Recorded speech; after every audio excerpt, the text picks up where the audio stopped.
Minister Narendra Modi today expressed concern over disruption in proceedings in both houses of parliament. Speaking at an event in New Delhi, the Prime Minister said democracy cannot function at the whims and fancies of anyone. The Prime Minister said people only talk about GST, but there are several other measures for the poor that are pending in parliament.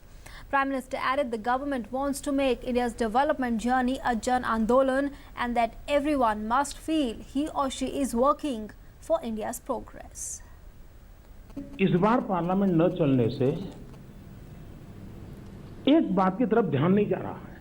हम एक कानून लाए हैं जिसमें गरीब व्यक्ति जो नौकरी करता है उसके बोनस के संबंध में, लेकिन आज मुझे दुख के साथ कहना पड़ता है कि पार्लियामेंट चल नहीं रही है, गरीब का हक रुका पड़ा हुआ है।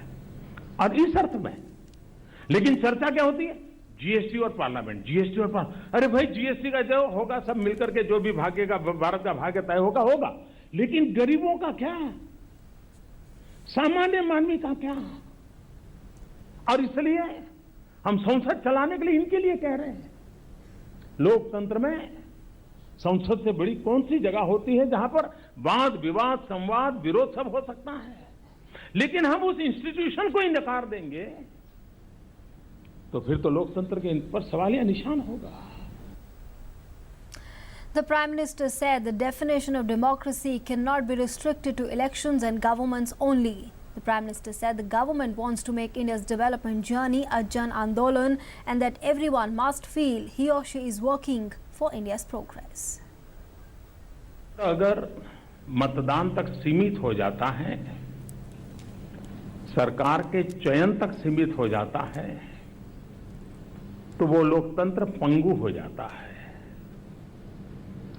लोकतंत्र सामर्थ्यवान तब बनता है जब जन भागीदारी बढ़ती है। गांधी जी का मॉडल था सारी जनता सब कुछ करेगी। आजादी के बाद जन भागीदारी से अगर विकास यात्रा का मॉडल बनाया गया होता तो शायद हम सरकार के भरोसे जिस गति से चले हैं, अगर जनता के भरोसे चलते तो उसकी गति हजारों गुना तेज होती